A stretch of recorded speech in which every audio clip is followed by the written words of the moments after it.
we can realize that William Blake was right when he said this: if the doors of perception were cleansed, everything would appear to man as it is, infinite. And that's what we are. And what the conspiracy has done is to persuade us that we're not. So what they're looking for is an incessant centralization of power, which is what's been going on century after century and getting ever faster. And this is what they're looking for: a world government that would dictate to every country, a world central bank that will control world finance, world currency, eventually no cash, no currencies, physical currencies, just electronic money, one world electronic currency. One world army that would impose the will of the world government, a microchip population where children are microchipped at birth as a matter of course, and then at least 4, possibly more, but at least 4 super-state unions under that. The European Union evolved out of a free trade zone. The American Union evolved out of another free trade zone, the North American Free Trade Agreement. Pacific Union, Asia and the East, evolved out of APEC, Asia-Pacific Economic Cooperation, and the African Union, which they already have, which was evolved out of the Organization of African Unity. And the idea is there, the next stage, nation-states are to be broken up eventually into regions to de-unify in a unified response to that edifice of power above, and at the bottom of that little lot come the people.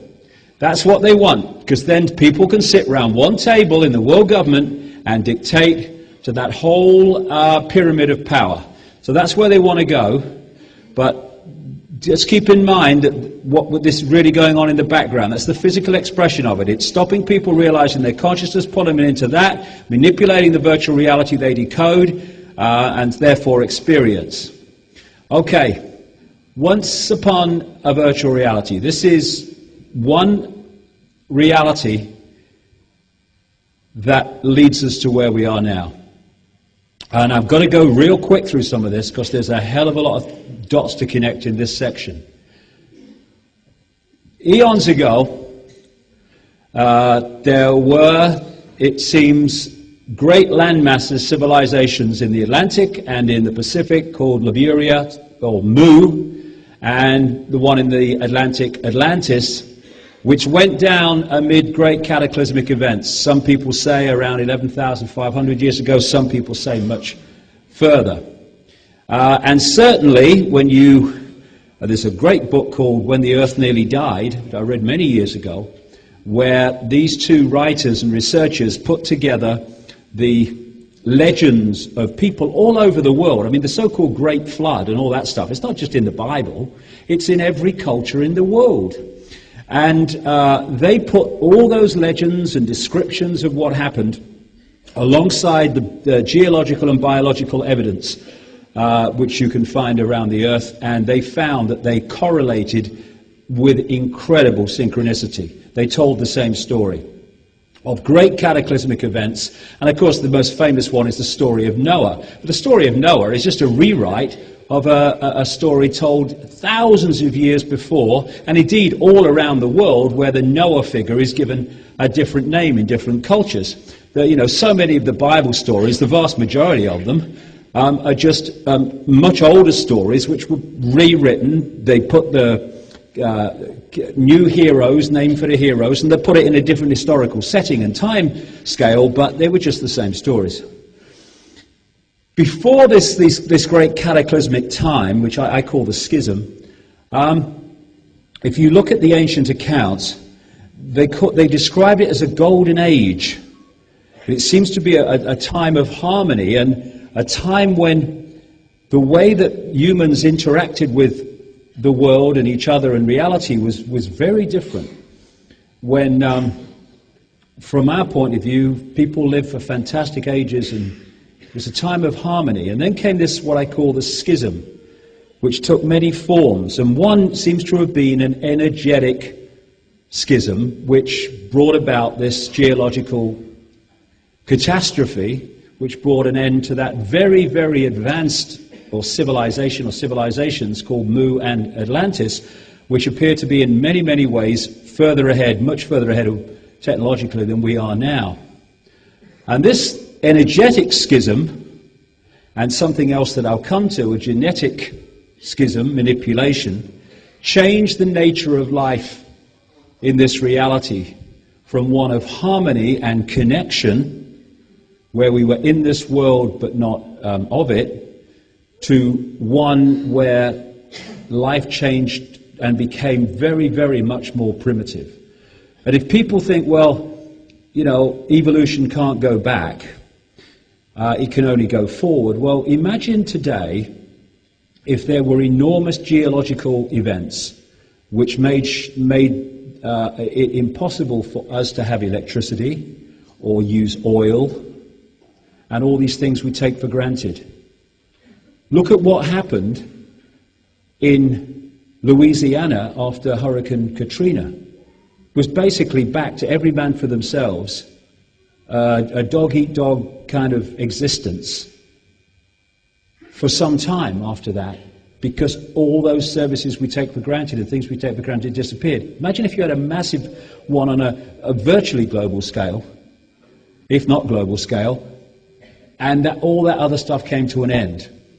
It would go back to a kind of a primitive existence, and then the memory of the very advanced time would just be a memory, and increasingly a memory, and it would just be carried in stories, and more that time, what we call time passed, this mind construct called time, they'd think it became like fantasy and just legend and myth.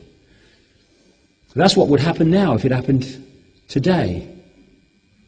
And in the Bible it talks about the fall of man, and how suddenly life changed for humanity in this Garden of Eden. Now, we talk about the Garden of Eden in the Bible. The Garden of Eden is mentioned in tablets from Sumer, in what we call Iraq, thousands of years before Christianity. The Garden of Eden was just a rewrite of them. It goes back much further. Now, a lot of these very advanced Atlanteans and Lemurians or Muans moved out of those lands before and as a result of the cataclysmic events, and they located in other areas. And they took with them this advanced knowledge of reality and all the rest of it to these other lands, and it took on, it went in its own way.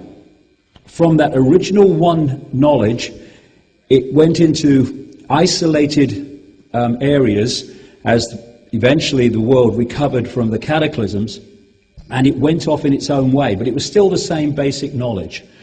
And some of the areas where, long after this cataclysmic time, advanced societies started to appear, these are some of them, and the knowledge reimplanted itself, but went off and was expressed in different ways. My friend, the Zulu shaman, Credo Mutwa in South Africa, a couple of times he threw the bones for me. And throwing the bones, they're carved bones carved into symbols. And because everything is energy, when you carve something to represent something, or you make something to represent something, whether it's a picture or a symbol or whatever, it resonates to that energy field, to that frequency that it represents, because everything's energy, everything's consciousness. So when you put your hands over these bones in the basket before he throws them, what you're doing is connecting your energy field, which carries the blueprint of you, subconscious and conscious, into the energy fields of those bones. And where those bones are going to fall when he throws them in relationship to each other is already decided before they're thrown by the magnetic connections that have been made. And he throws them. And he reads where they are in relation to each other and all the rest of it, in terms of trying to read the future and all that. Whether you agree with that or not, that's not the point.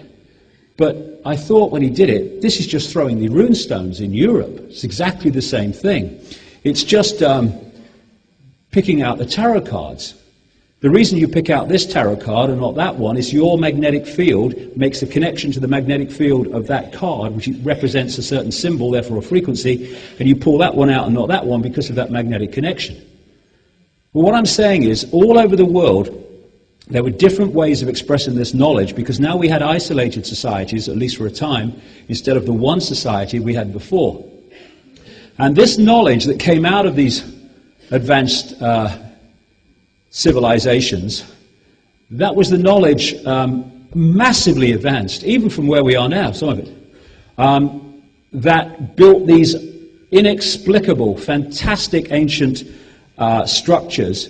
I mean, this is in Peru. These are hundreds of tons. You can't get a cigarette paper between them. I mean, what do they do? Latin, was it, on their back, or pulled by ropes? I mean, what's going on here? It was fantastic what they did. These are the Nazca lines in Peru, where you can only see these depictions of animals and insects, which are all one line scored in the surface of the earth, at 1,000, 2,000 feet. And they were only seen in their entirety, when people started flying over them. So they were quite obviously, this very advanced knowledge in the ancient world. And some of it survived in some areas after the flood, the catastrophe. And these are some of the early states of the old world. They call it the old world, but actually it was the world recovering after the cataclysmic events. And this area of Mesopotamia is particularly important to the story I'm going to tell. And in these areas, and in many other areas, in fact, if you really go into it, every other area of the world, they tell a story which is repeated in the Bible, in Genesis. And where did Genesis come from? It came from ancient tablets from ancient Sumer in what is now Iraq and was also Babylon. A provable fact, because when you decode these, translate these tablets found in what is now Iraq in the 19th century and since, they tell stories that are in the Bible long before anyone had heard of Christianity or the Bible. And this is a key one that is repeated using different words and different names all over the world. There were giants in the earth in those days, and also after that, when the sons of God came in unto the daughters of men, and they bare children to them. The same became mighty men which were old, men of renown. Now this story of an interbreeding between a non-human race, which were perceived as the gods, and humans creating hybrid bloodlines, is universal all over the world. And it certainly can be found in enormous abundance in the Indus Valley, now of course called India, that area, and in Sumer, which also became Babylon and what we now call Iraq. There they tell the story in the Sumerian tablets of the Anunnaki, who the gods as they were perceived who interbred with humans, creating these hybrid bloodlines. And the purest of them became known as the royal bloodlines. And it was this interbreeding that led to this whole idea of the divine right to rule. The divine right to rule, what does that mean? It means the right to rule because of your bloodline, because of your DNA, because of your computer program. We have a head of state in Britain, Queen Elizabeth II, who is only head of state because of her DNA, because of her family bloodline. That's how you become head of state. Now, how did this come about? It comes about way, way back from the idea that these bloodlines were special because they were the bloodlines of the gods, not the divine right, the bloodline of the gods.